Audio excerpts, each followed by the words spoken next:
Halo people, gimana nih kabar kalian? Semoga sehat selalu ya.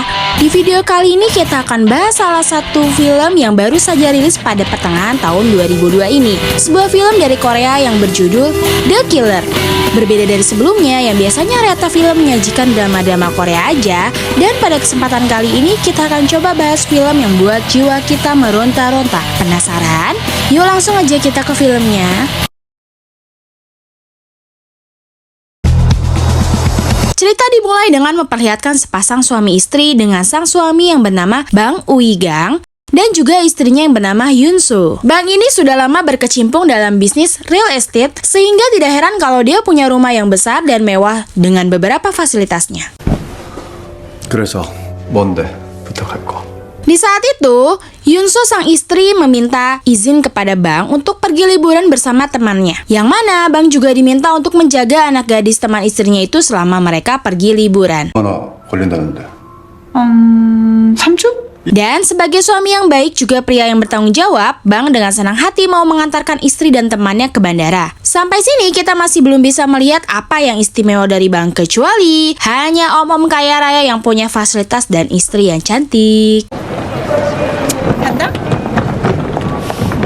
Sesuai janjinya kepada sang istri tercinta, Bang menjemput anak gadis temannya tadi yang bernama Yunji. Yunji mengajak temannya ikut nebeng di mobil dan meminta Bang untuk tidak langsung mengantarkannya pulang ke rumah, tetapi ingin diturunkan di toko buku untuk membeli beberapa buku pelajaran. Dan kita akhirnya akan diperlihatkan sedikit dari keistimewaan si Bang ketika dia mampu menganalisa dan mampu membuat kesimpulan saat menebak jika Yunji tidak benar-benar pergi ke toko buku, melainkan ia akan nongkrong bersama teman-temannya. Namun, Bang sama sekali tidak melarangnya dan justru malah memberinya uang saku supaya Yunji bisa meraktir teman-temannya. 줘봐. 이것도 좀 사 먹고. 알았지? 고맙습니다. Di saat tengah malam, Bang ditelepon oleh Yunji yang mengatakan kalau dia sakit perut. Dan di saat sudah sampai di sana, Yunji terlihat tengah berduaan bersama seorang pemuda dan langsung pergi saat itu juga.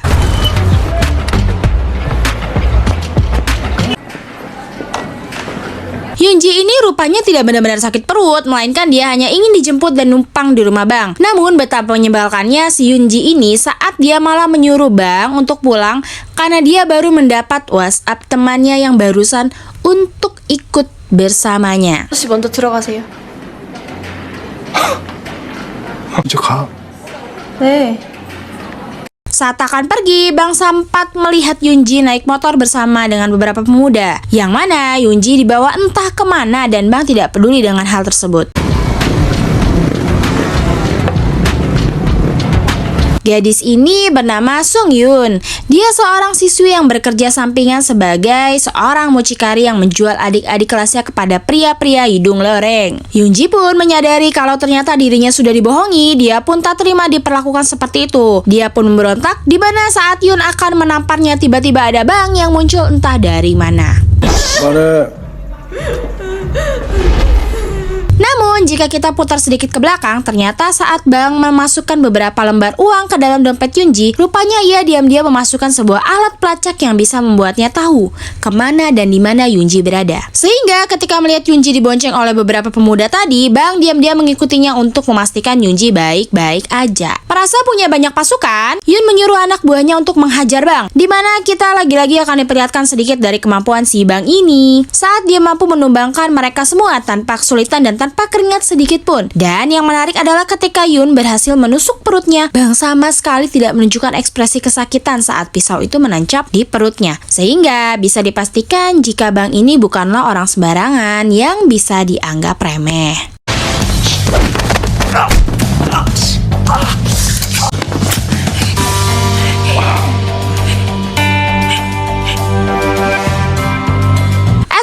Yunji memutuskan untuk menginap di rumah Bang selama ibunya pergi. Sebenarnya hal itu tidak diinginkan oleh Bang yang lebih nyaman tinggal sendiri. Ya tapi mau gimana lagi ya, sang istri yang menitipkan anak itu yang tentu saja Bang tidak bisa menolak permintaan istri tercintanya. 그냥 아저씨 집에 쭉 있을래요. 젠장. Saat malam hari ketika Bang dan Yunji lewat depan gedung semalam, terdapat banyak sekali polisi yang menjadikan gedung tersebut sebagai olah TKP. Dan ternyata semua orang yang dihajar oleh Bang semalam sudah tewas karena rupanya ada orang lain yang membunuh para pemuda itu. Kecuali si Yun, dan sepertinya hal itu dilakukan karena ada yang tidak ingin bisnis jual beli wanita mereka terbongkar. 무슨 일로? 이쪽 길로 자주 다니세요? Keesokan paginya, Bang pun didatangi oleh seorang detektif kepolisian bernama Detektif Lee. 이거 뭐 그냥 통상적으로 하는 거니까. Berdasarkan kamera CCTV sekitar, mobil Bang terlihat sempat melewati tempat kejadian perkara, di mana saat itu juga Detektif Lee mengajukan beberapa pertanyaan, tapi dengan santainya Bang mampu membuat sebuah alibi, dan itu pertanda bahwa Bang sudah terbiasa menghadapi situasi dan interogasi semacam ini. 벌써 그런 것까지 조사하셨어요? 뭐 사건이 사건인지라. 이만 돌아가시는 게 좋을 것 같은데. Tak lama setelah Detektif Lee pergi, Yunji mendapat telepon dari Yun dan mengancam akan menjebloskan Bang ke penjara. Berbekal sebuah pisau yang sempat dipegang oleh Bang, pisau itu pastinya akan menjadi barang bukti seolah Bang lah pelaku pembunuhan tersebut. Yun juga mengatakan bahwa ada pelanggan yang menginginkan dan tertarik dengan Yunji, yang mana dia meminta supaya Bang menyerahkan Yunji dalam waktu 1 kali 24 jam, karena jika tidak maka Yun akan menyerahkan pisau tersebut kepada polisi. 왜요? 우리한테 가봐야지. 그냥 경찰에 신고해요. Tidak tinggal diam begitu saja, Bang langsung membuka koper berisi gelang pelacak untuk dipakai oleh Yunji. Lalu sementara dia akan keluar sebentar untuk mencari Yun, berdasarkan alat pelacak yang ada di dalam dompet milik Yunji yang diambil oleh Yun. Dan betapa terkejutnya Yun dan kakaknya ketika melihat Bang tahu-tahu sudah berada di sana. Ia pun menyuruh anak buahnya untuk menghajar si Bang.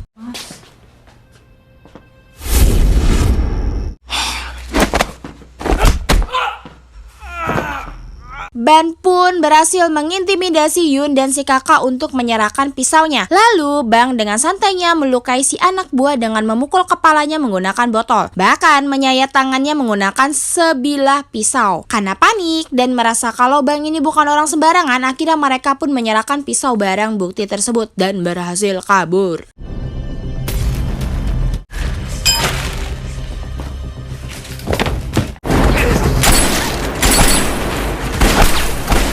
Di mana saat itu juga Bang justru mendapat serangan dari seseorang yang entah itu siapa, akan tetapi Bang hampir saja terkena senjata sumpit dan mengharuskannya terlibat pertarungan dengan pria tersebut. Tak ingin banyak berkeringat, Bang pun langsung melumpuhkan kakinya dan dia pun pergi begitu saja karena merasa tak punya urusan dengan orang ini.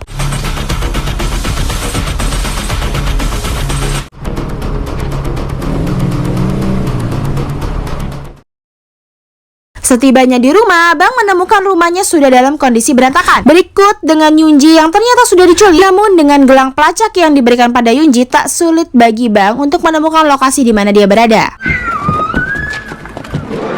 Saat itulah akhirnya Bang mulai serius dengan masalah ini, dan hal itu dibuktikan ketika dia kembali membuka koper dan mengambil sebuah pistol yang biasa dia pakai.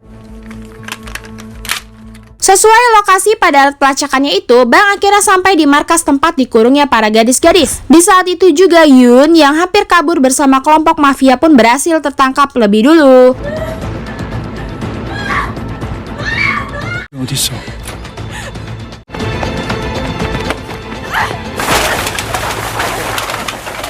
Tapi karena gelang pelacak pada Yunji sudah diketahui, Bang terpaksa membawa Yun kembali ke dalam, dan disitulah Yun terpaksa membeberkan semuanya. Dimulai dari hotel tempat para gadis ini akan dijual.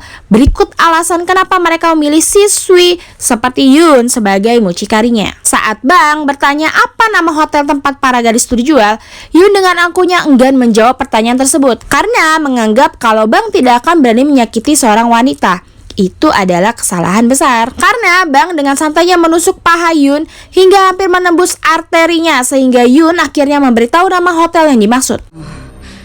남자들이란 씨.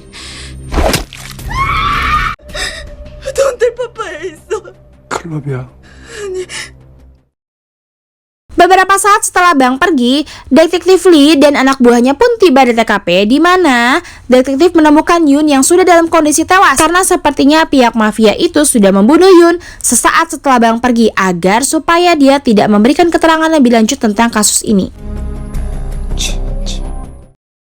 Seorang diri akhirnya Bang sampai di hotel yang dimaksud, di mana disitulah dia langsung disambut oleh beberapa preman yang akan menghajarnya. Di sini kita akhirnya akan diperlihatkan secara jelas betapa tidak berperasaan si Bang ini saat membunuh orang, seolah itu merupakan hal yang biasa, atau mungkin ia sudah terbiasa melakukan hal itu sejak lama, entahlah. Namun sampai detik ini kita masih belum bisa mengetahui siapa sosok si Bang ini. First impression yang sama halnya seperti opa-opa Korea pada umumnya membuat kita tidak menyangka sama sekali jika Bang bisa bertindak nekat, setenang dan sesangar ini ketika hidupnya diusik hanya gara-gara anak teman istrinya diculik.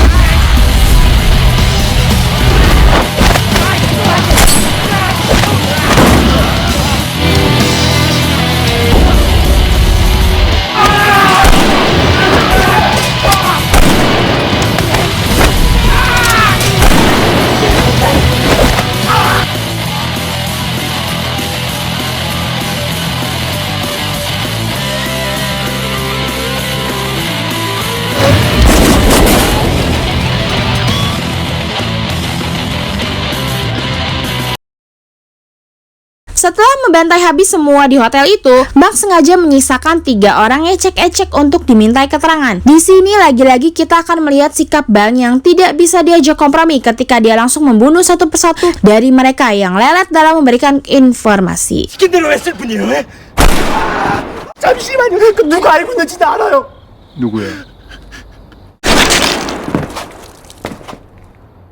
Di saat itulah muncul kembali si pria pirang misterius yang waktu itu 어딨는지 이제 나밖에 모른다는 거. si pirang ini rupanya penasaran dengan sosok Bang yang bisa dengan begitu mudahnya mengalahkan dia tempo hari. Dan yang menarik dari si pirang dengan baik hati memberitahu kemana Yunji dibawa, dan dengan percaya dirinya mengatakan bahwa percuma saja Bang mengetahui hal ini karena sebentar lagi Bang akan mati di tangannya. 양 화물터미널 블라디보스톡 이리나오. Akhirnya Bang pun menggiring si pirang itu untuk bertarung ke dalam. Tapi karena tidak punya banyak waktu, Bang akhirnya mengikat si pirang dengan tali dan loncat dari lantai untuk bisa secepatnya keluar dari hotel tersebut.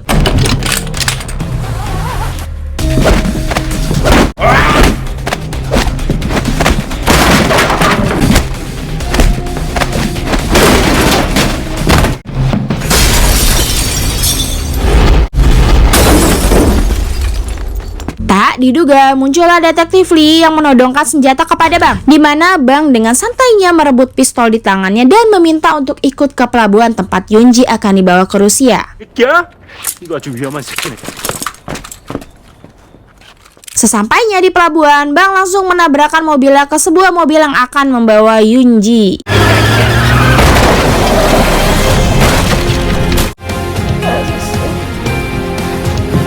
Setelah memastikan Yunji baik-baik aja, Bang pun menghampiri si bos preman alias kakaknya Yun ini untuk mencari tahu siapa dalang di balik penculikan Yunji. Namun karena dia ngeyel, Bang pun memutuskan untuk menembaknya saja. 유명한 놈이 누구야?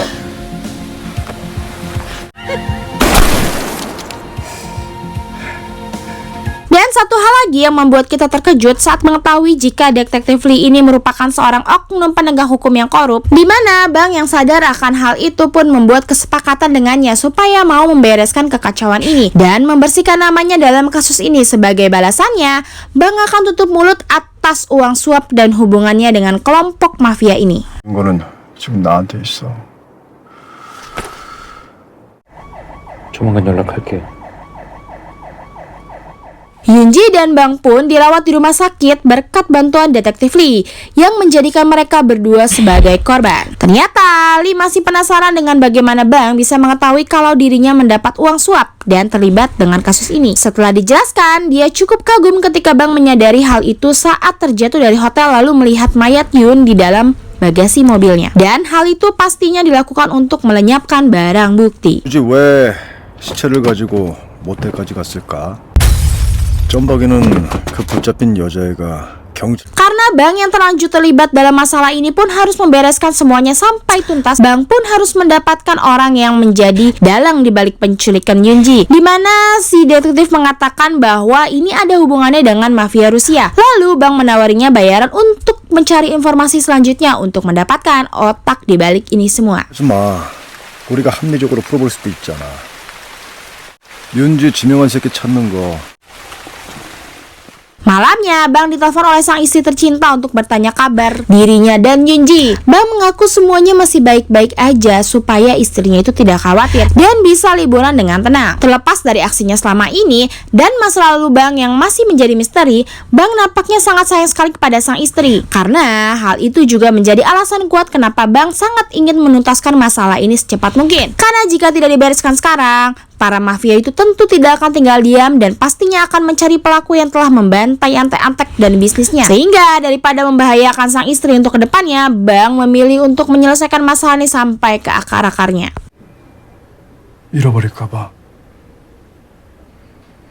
Tak lama dari itu, detektif Lee pun menelpon Bang karena ia sudah mendapat informasi nama orang yang menjadi dalang di balik penjualan gadis-gadis muda itu. 의뢰가 들어왔어. 윤지를 지명한 놈이 러시아 놈이야. Dia bernama Park Young-ju, yakni seorang mucikari internasional yang menjual gadis-gadis Korea ke Rusia. Yang mana saat itu ia langsung dikejutkan oleh kemunculan Bang yang ujuk-ujuk membantai seluruh anak buahnya.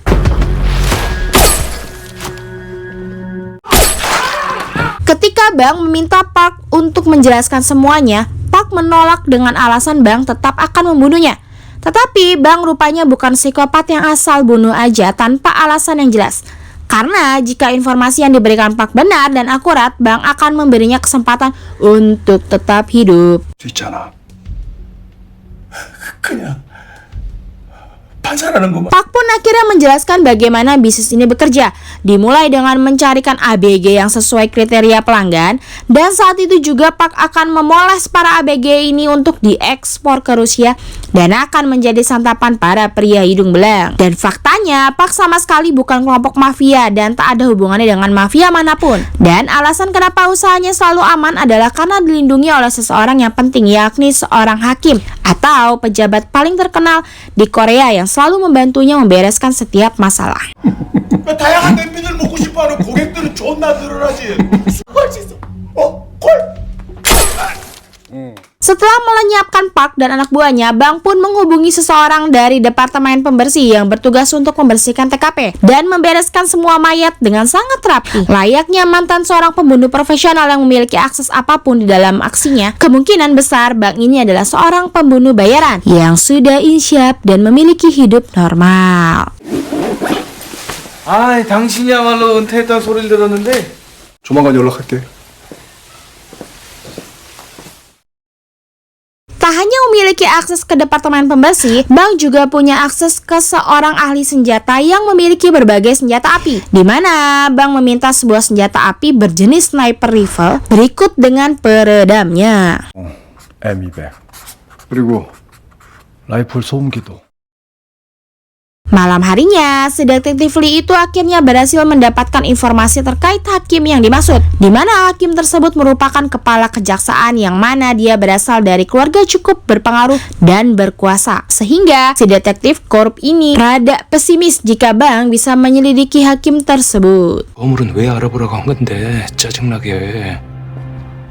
Dan kesalahan besar jika kita meremehkan sosok pria macam si Bang ini, yang mana dengan sniper yang sudah dipesannya itu, Bang langsung menembak semua penjaga yang berjaga di kediaman si hakim. Dimana setelah itu juga Bang melakukan aksi tembak-menembak jarak dekat.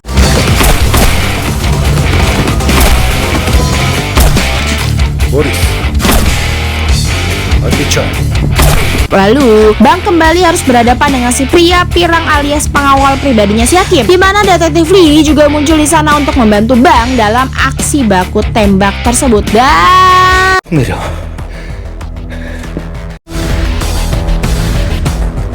rupanya si si detektif korup ini sudah berkhianat dan sengaja menjebak Bang supaya datang ke tempat ini, di mana Bang dibawa ke hadapan si hakim yang sudah menunggunya. Dan benar apa kata si detektif ini, jika hakim ini sangatlah berkuasa dan memiliki jaringan yang sangat luas. Bahkan Lee sendiri merupakan anteknya si hakim yang sudah lama bekerja untuknya. 김정훈입니다. Di saat itu juga detektif Lee pun disuruh untuk membereskan masalah ini dengan melenyapkan Bang.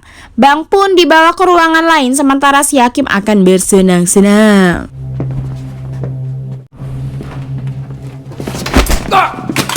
Tibanya di ruangan yang lain, Bang pun berhasil melumpuhkan mereka semua dengan sekejap mata. Yang mana sebelum membunuh si detektif, Bang sempat memberikan alasan bahwa dia sengaja membiarkan dirinya tertangkap supaya bisa melihat langsung wajah si hakim dengan mata kepalanya sendiri. Dan karena dari itu, berarti jika mau dari tadi, Bang bisa saja membunuh mereka semua dengan sangat mudah. 판사님, 얼굴 보려고. Dan sekarang saatnya dimana si pirang ini muncul lagi karena masih saja penasaran ingin menguji kemampuannya untuk bertarung dengan Bang. Dan mereka berdua pun menyajikan pertarungan yang sangat epik dan membuat jiwa kita yang menonton jadi meronta-ronta.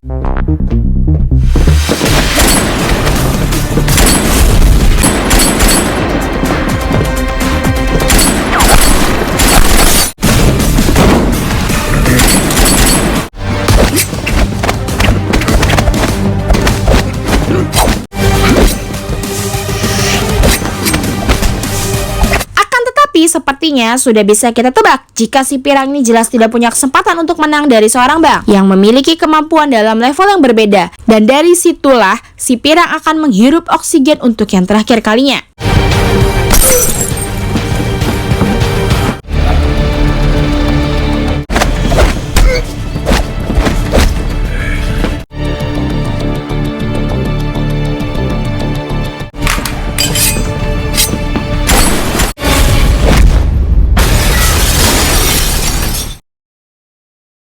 Setelah semua anak buahnya habis dan benar-benar habis tak tersisa, si hakim yang di awal tadi tampak merasa paling berkuasa dan besar kepala pun kini langsung ciut ketika harus berhadapan langsung dengan Bang. Dimana gugup dan gemetaran nampak sekali terlihat di wajahnya. Bahkan untuk duduk saja si hakim harus menunggu perintah dari Bang yang santai ini.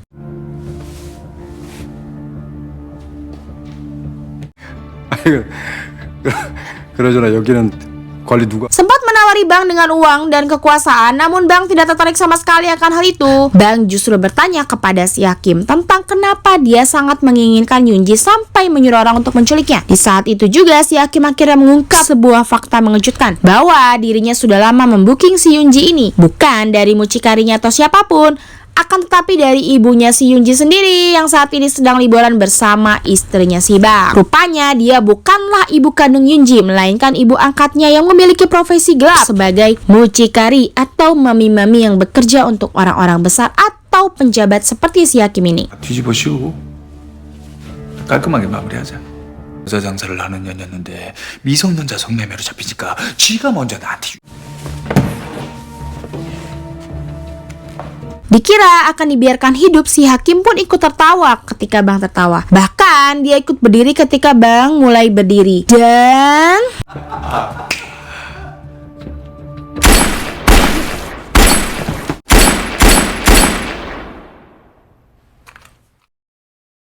나 잠깐 화장실 다녀올게.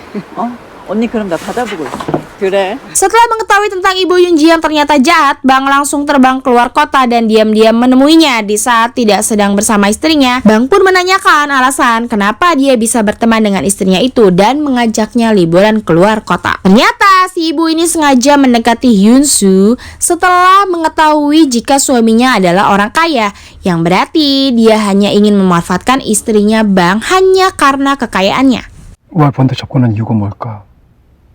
출발해. Ingat, Bang bisa sangat-sangat kejam sekali jika ada seseorang siapapun itu yang menyentuh atau berniat jahat kepada sang istri tercinta. Sehingga saat sudah berada di tempat yang sepi, Bang langsung menembaknya. 여기서 멈춰.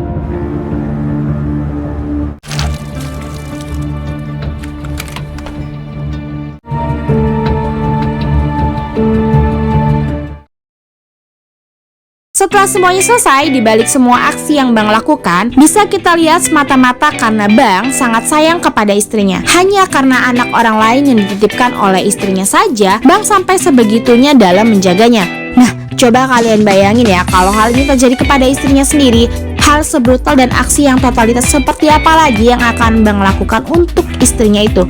Oke deh people, sampai di sini dulu ya. See you next time. Bye bye.